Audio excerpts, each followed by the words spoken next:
left in the transfer window, and it all seems pretty quiet. So I'm not going to ask about any ins, but on outs, are you leaving the club in the summer? Who, me?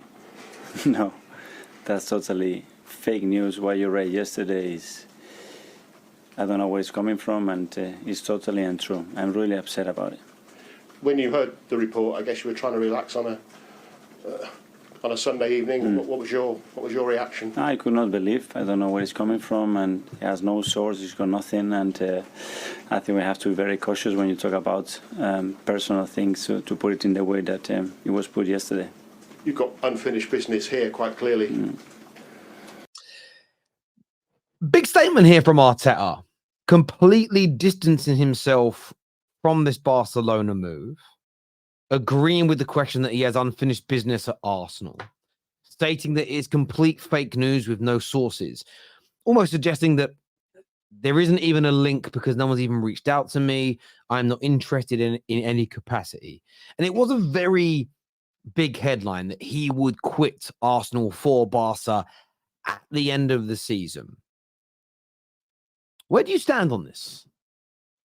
Are you taking the Arteta and Arsenal stance as the complete, unchallengeable, unadulterated gospel truth? Or do you believe there is no smoke without the proverbial fire? Do you feel as though maybe there has been an approach, maybe there has been a very early stage conversation about the possibility of joining Barca now or in the future? That story has potentially got out. And we all know that the foreign press, and I'm very careful in the way I say this, they have very less loyalty, if any at all, to the English clubs. We know the English journalists will typically look to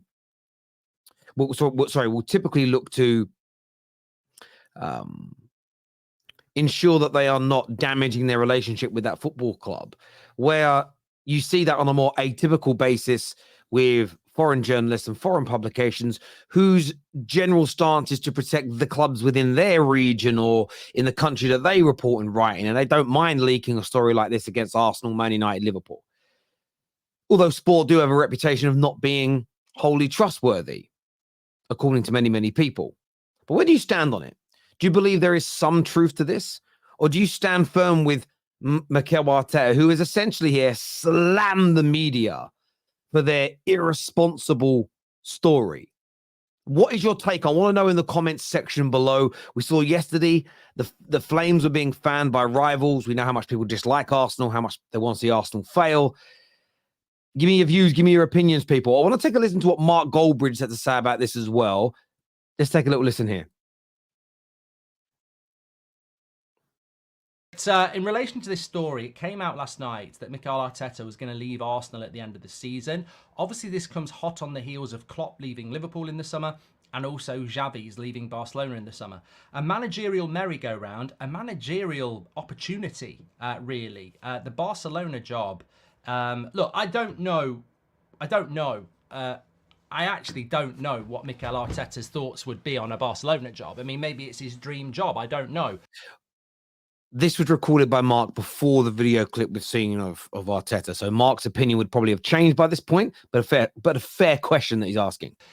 Is it troublemaking from Spanish outlets? It potentially is. Sky Sports have said this morning that Mikel Arteta has got no plans to leave Arsenal at the end of the season. Reports in Spain had suggested the Gunners' boss intends to step down in the summer, with a number of outlets linking him to the Barcelona job.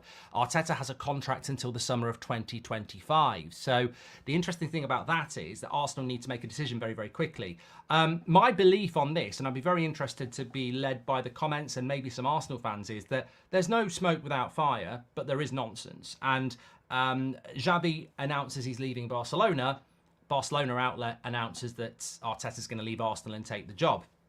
It could easily happen. Arsenal can come out and say he's got absolutely no intention of leaving. Arsenal won't want him to go. I completely accept that. But remember, Arteta does have a link to Pep Guardiola. He worked with him at Manchester City. So look, Pep Guardiola has previously managed Barcelona. I don't know what side of the fence Arteta would go on in And I think Mark raises some great points here. There could be lazy journalism and nonsense going on here, a bit of unsettling of Arsenal. At the same time, there are those Barcelona links. They've gone for inexperienced managers in the past, in Xavi, and it's not as though Arteta is any longer he's no longer looked at as completely inexperienced. I'd love to get your thoughts, and I'd love to get your feelings on this in the comment section below.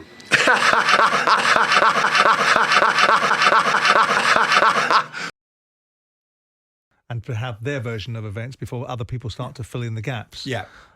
It is what it is. It's a disappointment because I think he's a great manager. It's a loss to the Premier League, but the Premier League will go on, and someone will step into Klopp's shoes, and people will remember what Klopp did. I mean, the irony of it is, I mean, with all due respect to him, he's a very good manager, but he is given an enormous amount of prestige without necessarily the silverware that others have got that perhaps didn't carry quite the same prestige. I mean, there are other managers around in Liverpool's history, albeit at the time when we live in a different age and time where things are handed around like confetti, that won a lot more. Yeah. Now, of course, maybe they didn't have irremovable objects like Man City and Pep Guardiola, but to be at a club for 9 years, to currently have won 4 trophies, despite the fact that there's a remarkable contribution in terms of the style of football and winning Champions Leagues and Premier Leagues and stopping Liverpool's rot for 30 years by winning a Premier League, it is only 4. Yes. Trophies. Yeah, no, true.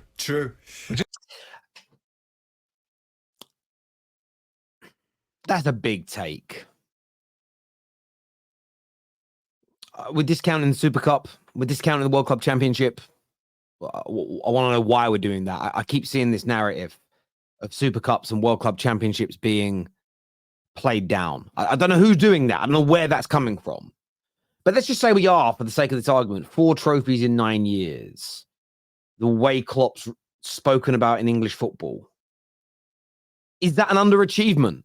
Because that is what Simon Jordan and TalkSPORT are alluding to here. It's not beat about the bush. They're simply stating that there is an underachievement. There has been an underachievement from Jurgen Klopp. Now, by the end of this season, he could add 1, 2, 3, potentially 4 more trophies to that. And suddenly 6 trophies, 7 trophies, 8 trophies in 9 years sounds a hell of a lot better. But do any of you agree with Simon Jordan here? Do any of you agree that Klopp is being somewhat overhyped within the circles of Liverpool by Premier League fans and football fans in general, to win 1 league title in 9 years, 1 Champions League in 9 years, and just 2 domestic trophies in 9 years? As of right now, is he being overhyped? A crazy stat is this. If you're someone that just measures a manager's success by volume of trophies, in the 9-year period that he has been at Liverpool, Manchester United, who have been awful, have also won 4 trophies. So on pure trophy count, it's identical. Of course, there's a Premier League and a Champions League in there. So this raises that question that we've had many conversations about before on the Terrace. Are we judging it on trophies, the type of trophies, or is style of play, the charisma, who you were competing against, your competitiveness in those trophy-less seasons, etc.? Do we include that? Because it feels like we are for Jurgen Klopp, but then there are other conversations where we discount that. I just want to get your opinions. We're going to speak about this on the Top 6 show later and have this debate, but I really want to gauge your view on what Simon Jordan has just said there, because it is a massive call.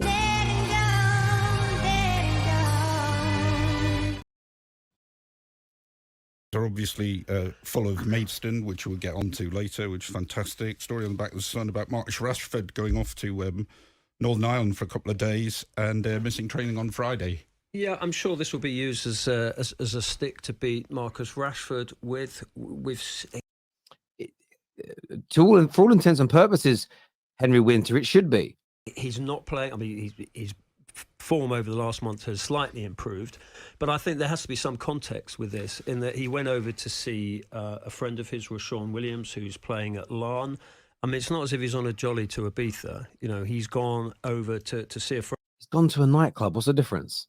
and Lan, their academy, they're obviously delighted that they had this sort of footballing superstar who went and sort of talked to their young players. He came back, he missed training because he's ill. He's unlikely to play today because he's ill. I think that puts it slightly in context, but it's not a great look for him, particularly with him not playing particularly well. Henry Winter here he is outright defending Marcus Rashford. It's wrong. Would there be this same level of defense if the player had a French passport, Belgian passport, Brazilian passport? I don't know if there would be. There is no defending this situation because it's not in isolation.